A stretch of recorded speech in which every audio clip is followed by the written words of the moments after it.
The clay was cool and yielding beneath Sophia's fingers, a familiar comfort in the bright chaos of her Triana studio.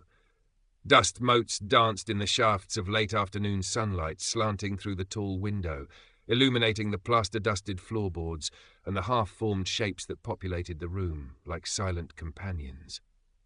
Outside, the vibrant pulse of Seville life. The distant strum of a flamenco guitar, the cheerful clatter from a nearby ceramics workshop, the faint scent of azahar, orange blossom, carried on the warming air, felt both infinitely far away and intimately close. Sophia worked with fierce concentration, her brow furrowed, dark wavy hair escaping its loose knot to cling to her temples. This sculpture, the centerpiece for her first solo exhibition, had to be right. It was a swirling form, suggestive of emergence, of breaking free, but something felt hesitant, trapped within the terracotta mass. Like her, perhaps. A knot tightened in her stomach, a familiar anxiety that coiled beneath the surface of her creative focus. The gallery opening was weeks away, a looming deadline that felt both exhilarating and terrifying. She poured everything into her work, her savings, her energy, her fragile hope, and then there was Sunday lunch. The thought alone made her shoulders tense, her movements over the clay momentarily faltering. Family, love, yes, but also Carmen. The aroma of garlic, paprika, and simmering tomatoes filled her parents' apartment near the Alameda de Hercules. Laughter and loud, overlapping conversations bounced off the tiled floors, the familiar symphony of a Spanish Sunday gathering. Sophia tried to immerse herself in the warmth, accepting a glass of chilled manzanilla sherry, exchanging kisses and pleasantries with aunts and uncles. Her parents were beaming, proud in their slightly baffled way about her upcoming exhibition. "Our little artist," her father declared, patting her shoulder. Sophia managed a genuine smile for him. But then Carmen arrived, effortlessly chic in tailored trousers and a crisp white shirt, her confidence a tangible presence that immediately shifted the room's energy. Sophia felt herself shrink slightly, bracing internally. During a lull in the conversation, her mother prompted, "Sophia, tell everyone about the gallery." Sophia took a breath, trying to channel enthusiasm, describing the space, the theme of her work, the mix of excitement and nerves. Most relatives offered encouraging noises. Carmen, however, leaned back, swirling the wine in her glass, a small, knowing smile playing on her lips. "Another one of your phases, Sophia?" she asked, her voice light, carrying easily across the table. "Let's hope this one lasts longer than the pottery kick, eh?" A few awkward chuckles rippled through the family. Carmen raised her hands defensively, widening her eyes in mock innocence. "What?" "Solo soy sincera. I'm just being honest. Don't be so sensitive, Hermanita." The knot in Sophia's stomach tightened into a cold fist. The casual dismissal, the public undermining veiled as teasing honesty, it landed like a physical blow. She felt heat rise in her cheeks, but forced a tight smile, murmuring something non-committal. The conversation moved on, but the barb lingered, poisoning the taste of the gambas al ajillo, dulling the cheerful sunlight. Carmen's honesty had once again left her feeling small, exposed, and profoundly doubtful. Back in the relative sanctuary of her studio, the sculpture seemed to mock her. Carmen's words echoed in the quiet space. Another phase. Hope this one lasts longer. Hadn't a past boyfriend said something similar about her artistic distractions? Wasn't this precisely the fear whispered by her own inner critic late at night? She ran a hand over the cool clay, her inspiration curdled into anxiety. The form felt clumsy now, pretentious even. Maybe Carmen was right. Maybe chasing this dream was foolish, impractical, just another dead end. The vibrant energy of Seville outside felt like a reproach. She picked up a tool, then set it down again, unable to connect with the work, the joy extinguished. Later that week, she met Mateo at a small paint-splattered cafe tucked away in Santa Cruz. Mateo, with his calm eyes and turpentine-stained hands, was a painter who understood the precarious balance of hope and despair inherent in their chosen path. Sophia found herself pouring out her frustration, the words tumbling out, Carmen's comment, the familiar sting of dismissal, the crippling self-doubt it ignited. Mateo listened patiently, sipping his café con leche. "Ah, Carmen?" He sighed, a flicker of recognition in his eyes. "The just being honest defense. Classic." He leaned forward slightly. "Sophia, your feelings are valid. It is hurtful. It's not honesty. It's a lack of empathy. Maybe even a little cruelty dressed up as helpful advice. My own Tio used to tell me my colours were too loud, that I should paint nicer things people would actually buy. Said he was just trying to help me be realistic. He shrugged. It took me years to realise his realism was just his own fear and limitation talking. Don't let Carmen's limitations define your work or your worth. His validation was a balm. Hearing him articulate the pattern, naming it, made Sophia feel less alone, less sensitive. "But how do you deal with it?" she asked, twisting a paper napkin. "Especially when it's family?" Matteo smiled faintly. "Boundaries, amiga. Clear, firm boundaries. Not easy, especially with family, but necessary, for your sanity and for your art. Current part characters, 2,390. Total characters, 5,921. A few days later, Carmen appeared at Sophia's studio unannounced, bearing pastries in a crisp paper bag. "Just passing by," she announced breezily, her eyes scanning the workspace with an air of critical appraisal. Sophia's heart did a nervous flutter. She tried to be welcoming, offering coffee, tidying a stray pile of sketches. Carmen walked around the centerpiece sculpture, circling it slowly. "It's interesting," she finally pronounced, tilting her head. "Very raw. Are you sure this is what the gallery expects? Maybe something a bit more polished? More commercial? You know, something people can actually imagine in their homes." She gestured vaguely. "Te lo digo por tu bien, Sophia. I'm telling you for your own good. This art world is tough." Sophia felt the familiar prickle behind her eyes, the tightening in her chest. Matteo's words echoed. "Boundaries." She took a shallow breath. "Thank you for the thought, Carmen," she said, her voice quieter than she intended, but steady. "But this is my vision. This rawness, as you call it, is part of the piece's meaning for me. I need to follow that." Carmen waved a dismissive hand, already turning towards another piece. All right. No need to get defensive. No lo te lo me mal, I was just offering an opinion." She didn't seem to hear the boundary Sophia had attempted to set, fragile as it was. It was like throwing a pebble against a fortress wall. Discouraged, Sophia watched her sister leave, the scent of the untouched pastries mingling with the dust and clay. The encounter left her feeling drained and once again questioning her instincts. That night, unable to sleep, she found herself scrolling online, searching for articles about dealing with difficult family members, with constant criticism disguised as care. She read about lack of empathy, about projection, about people who use bluntness as a shield for their own insecurities. The descriptions resonated uncomfortably, clicking into place like pieces of a painful puzzle. Carmen wasn't just being honest. She was likely playing out her own issues, perhaps her resentment over choosing a safer path herself, onto Sophia. Understanding this didn't erase the hurt, but it shifted something internally. It wasn't entirely about her. It was about Carmen. The pressure intensified as the exhibition date drew closer. Invitations were sent, logistics finalized, and the weight of expectation settled heavily on Sophia's shoulders. The centerpiece sculpture, the one embodying emergence, became her personal battleground. Carmen's voice, insidious and persistent, whispered doubts in her ear with every stroke of the tool, every decision about form and texture. Too raw, not commercial. Another phase. The clay felt stubborn, resistant, refusing to yield the form she envisioned. Frustration mounted, curdling into despair. One sweltering afternoon, overwhelmed by the Andalusian heat seeping into the studio and the relentless inner critic amplified by Carmen's imagined voice, Sophia almost gave up. She stared at the sculpture, seeing only its flaws, its vulnerability mirroring her own. Maybe she should smash it, start over with something safer, something Carmen might deem acceptable. She slumped onto her stool, burying her face in her dusty hands. The sharp scent of turpentine jolted her back.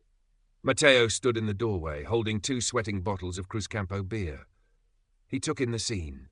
Sophia's posture, the air of defeat hanging around the sculpture, and his usual calm expression tightened with concern. He didn't push, didn't offer platitudes. He simply sat with her, opened the beers, and waited. Eventually, Sophia haltingly explained her creative block, the suffocating weight of doubt, Carmen's words echoing relentlessly. Matteo listened, then pointed towards the sculpture. "Look at it, Sophia," he said softly but firmly. "Really look. It's not raw in a bad way. It's powerful. It speaks of struggle, yes, but also of strength, breaking through. It's you. It's authentic. That's what matters. Forget commercial. Forget Carmen's narrow view. Your voice is unique, and it deserves to be heard, exactly as it is. He tapped the sculpture lightly. Don't let her silence this. His unwavering belief was the anchor she needed. Slowly, tentatively at first, Sophia picked up her tools again. She worked late into the night, fueled by Matteo's encouragement and a renewed, albeit fragile, determination. She wouldn't let Carmen's negativity win. She resolved then, with quiet intensity, that the next time Carmen deployed her honesty, she would be ready. She wouldn't crumble. She would stand her ground. She started rehearsing lines in her head, simple, direct statements, feeling her heart pound even at the thought, but holding on to the image of her sculpture, striving, emerging, strong. The pre-exhibition gathering buzzed with low conversation and the clinking of glasses. The contemporary gallery space, all white walls and polished concrete floors, felt both intimidating and exhilarating. Sophia, wearing a simple black dress that felt simultaneously too formal and not formal enough, stood near her sculptures, trying to breathe normally. Her work looked different here, exposed under the track lighting, vulnerable yet holding its own. Matteo gave her a reassuring squeeze on the arm as he mingled. Critics with thoughtful expressions drifted from piece to piece. Patrons chatted amiably. Fellow artists offered nods of solidarity. Sophia fielded questions, accepted compliments with a slightly shaky smile, her stomach a knot of nerves. Then she saw Carmen arrive, scanning the room before homing in on Sophia with a bright, determined smile. For a moment, Sophia hoped. Maybe tonight would be different. Carmen greeted her with an air kiss. Impressive setup, Hermanita, she conceded, though her eyes were already cataloguing the attendees. Just then, Señor Morales, a respected local critic known for his discerning eye, approached them. He turned to Sophia, his expression genuinely appreciative. Señorita Reyes, he began, his voice warm, your work has a fascinating tension. This piece, he gestured towards the centerpiece, the rough texture against the emerging form. It speaks volumes, truly unique. Sophia felt a surge of warmth, a moment of pure validation. Before she could properly respond, Carmen interjected smoothly, stepping slightly forward. Yes, it's different, she said, her smile tight. Sophia always liked playing with mud pies as a child, didn't you? She laughed lightly, glancing at the critic, then back at Sophia. I'm just joking, of course. No tengo rencor, no hard feelings. The air thickened. Señor Morales looked momentarily confused. Matteo, nearby, stiffened almost imperceptibly. In that instant, everything crystallized for Sophia. The familiar pattern, the public dismissal disguised as humor, the immediate self-absolution. The sting was sharp, but this time, something else rose alongside it, a clear, cold anger, and beneath it, the solid bedrock of Matteo's validation and her own hard-won conviction. This was it. She turned fully towards her sister, ignoring the critic for a moment. Her voice, when she spoke, was low but carried clearly in the sudden lull. It trembled, just slightly, but held firm. Carmen, she said, meeting her sister's surprised gaze directly. When you say things like that, even as a joke, it's hurtful and dismissive of my work and my feelings. She paused, holding the eye contact. I need you to stop. Silence hung for a beat, thick and charged. Carmen's smile faltered, replaced by a flicker of surprise, then defensiveness. It was just a joke, Sophia. Honestly, you're always so serious, she started, her tone regaining its edge. But Sophia didn't engage further. She didn't argue, didn't demand an apology. She had stated her boundary. She simply held Carmen's gaze for another second, letting the words sink in, then turned back to Señor Morales with a small, apologetic smile. Thank you for your insightful comments, Señor Morales. It means a great deal. She smoothly steered the conversation back to her work, leaving Carmen standing slightly off balance, momentarily silenced. The immediate tension dissipated, absorbed into the gallery's general hum, but something had irrevocably shifted. Matteo caught her eye from across the room and gave her a slow, almost imperceptible nod of approval. Sophia felt a tremor run through her, not of fear this time, but of adrenaline and a strange, quiet power. She hadn't caused a scene, hadn't lashed out, but she had spoken her truth and protected her space. The rest of the evening passed in a blur of conversations, analysis and cautious optimism. Carmen kept her distance, engaging in animated conversation with some acquaintances, occasionally casting unreadable glances towards Sophia. The invisible wall Sophia had erected seemed to hold. Opening night arrived. cloaked in the velvet warmth of a Seville evening. The gallery pulsed with energy, a larger crowd than the preview, a vibrant mix of art lovers, friends, curious locals, and the inevitable social butterflies. Sophia, standing near her centerpiece, now bathed in soft, strategic light that highlighted its textures and contours, felt a profound sense of nervous excitement, but the crippling anxiety from before had receded. It was replaced by a quiet centeredness, a feeling of having weathered a storm and found solid ground. She wore a deep blue dress, the colour of the Andalusian twilight, her hair swept up, revealing the nape of her neck. She felt exposed, yes, but also ready. Ready to let the work speak, ready to own her place. Carmen was there, elegant as always, hovering near the edge of the main crowd. Their interaction was brief, almost formal. "Congratulations, Sophia," Carmen offered, her tone polite, carefully neutral. "Thank you for coming, Carmen," Sophia replied, equally polite, meeting her gaze steadily. There was no apology, no further discussion of the pre-exhibition incident, but the dynamic had undeniably changed. The old pattern of dismissive remark, followed by Sophia's pained silence, was broken. A new, tentative space existed between them, uncertain but less damaging. Sophia didn't need Carmen's approval anymore, not in the same desperate way. The realization was liberating. She turned her attention to the guests, engaging in conversations about her process, her inspiration, the stories embedded in the clay. She heard snippets of genuine appreciation. Such strength, incredible texture, it makes you feel something. She saw people lean closer, truly looking, connecting with the pieces she had poured her soul into. Matteo was beaming, raising his glass to her from across the room. Later, during a quiet moment, Sophia stood alone before her centerpiece. The gallery noise faded to a background hum. She looked at the sculpture, the struggle, the emergence, the defiant beauty she had almost abandoned. It wasn't perfect, perhaps, but it was hers. It was true. A sense of quiet accomplishment settled over her, deep and resonant. She hadn't conquered Carmen, hadn't magically fixed their complex relationship, but she had found her own voice, learned to protect her own spirit. Standing there, surrounded by her creations under the Seville sky, Sophia felt a profound sense of peace. The journey ahead was still uncertain, the path of an artist always precarious, but she felt grounded, resilient, ready to shape her future, one handful of clay, one firmly held boundary at a time. The weeks following the exhibition opening settled into a new rhythm. The initial buzz faded, replaced by the steady work of following up on potential sales, documenting the pieces, and navigating the less glamorous side of the art world.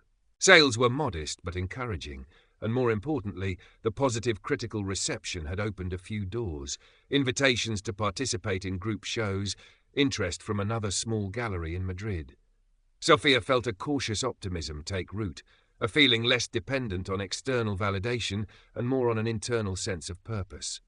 Her interactions with Carmen remained infrequent and carefully managed. They spoke on the phone occasionally, attended obligatory family events, but the old dynamic of easy dismissal seemed suspended. Carmen seemed hesitant, perhaps unsure of the new rules of engagement. She refrained from commenting on Sophia's career, sticking to safer topics. It wasn't warmth exactly, but it was a truce, a space where Sophia no longer constantly on guard, bracing for the next blow disguised as honesty.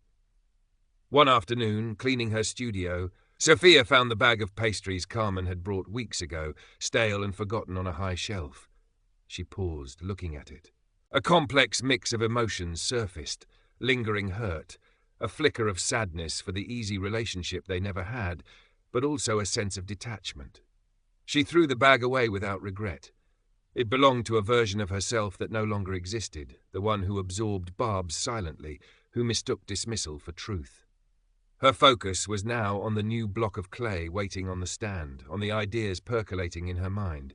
She sketched possibilities in her notebook, forms suggesting resilience, connection, the quiet strength found in vulnerability.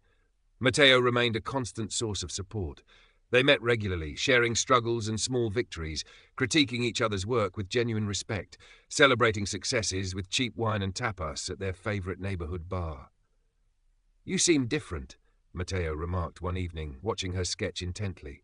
"More solid." Sophia looked up, considering. "I think," she said slowly, "I'm finally learning to trust my own voice. Not just in my art, but in my life. It wasn't a dramatic transformation, but a quiet internal shift, a reclaiming of space. She understood now that protecting her emotional well-being wasn't selfish. It was essential for her creativity, for her selfhood. Life in Seville continued its vibrant course. The scent of jasmine replaced the orange blossoms as summer deepened. Tourists thronged the area around the cathedral and Alcazar, while locals sought refuge in shaded plazas and cool, tiled interiors during the long siesta hours. Sophia found inspiration in the city's contrasts, the ancient Moorish architecture alongside contemporary life, the passionate intensity of flamenco alongside the quiet dignity of hidden courtyards. Her work began to reflect this complexity, moving beyond purely personal themes to explore broader ideas of heritage, endurance, and transformation.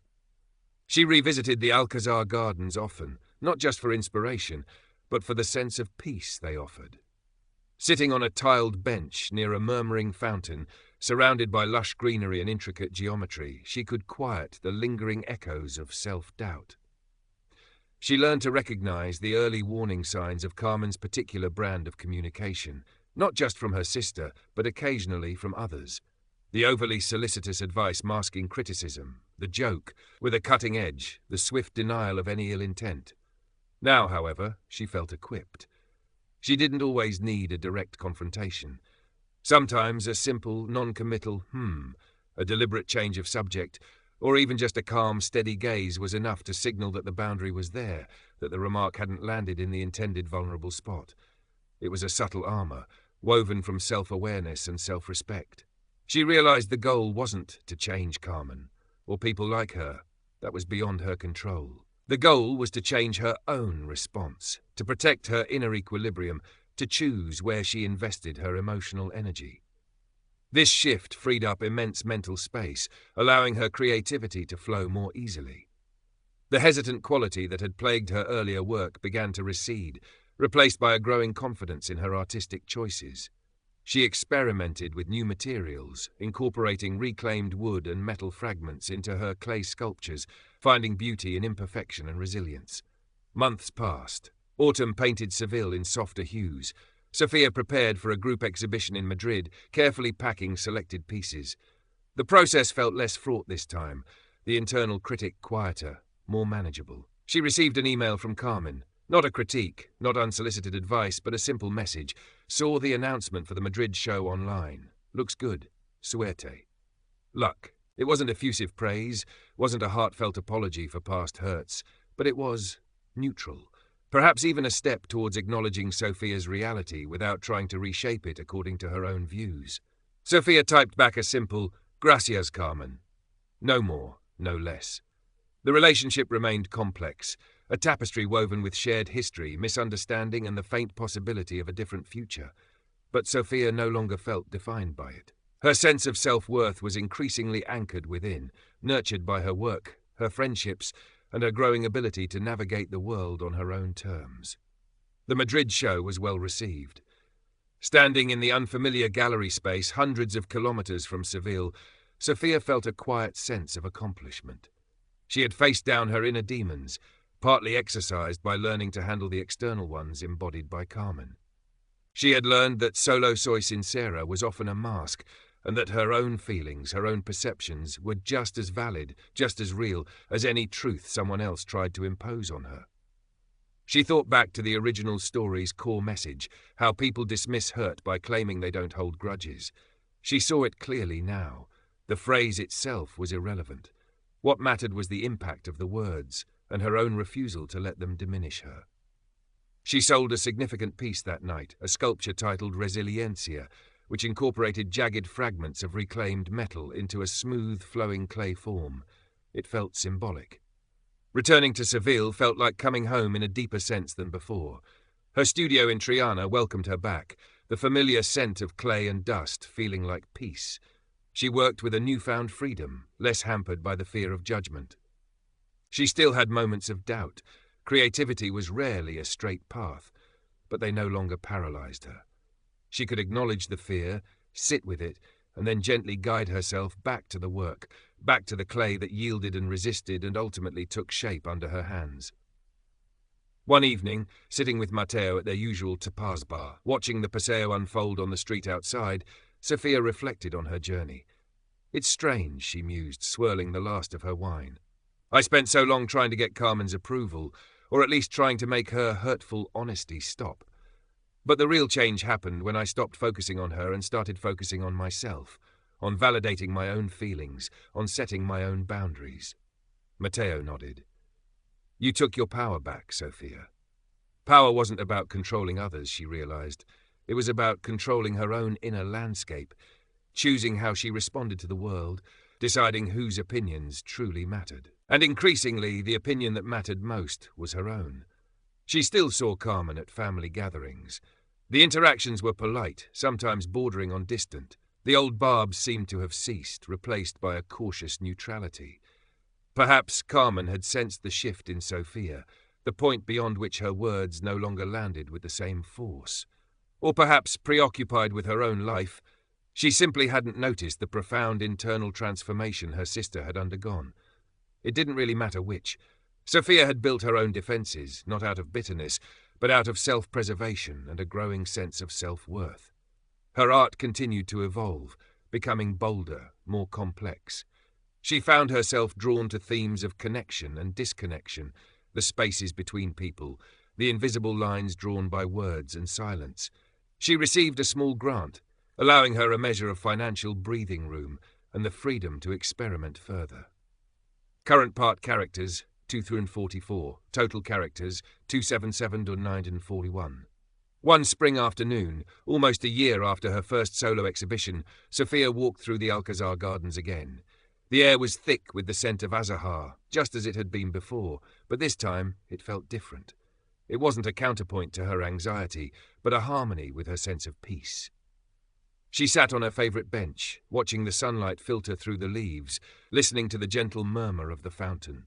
She pulled out her sketchbook, not to wrestle with difficult forms, but to capture the play of light on water, the intricate patterns of the tiles.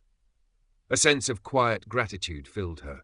Gratitude for her art, for her supportive friends like Matteo, for the vibrant city that cradled her creativity, and even in a strange way, gratitude for the difficult journey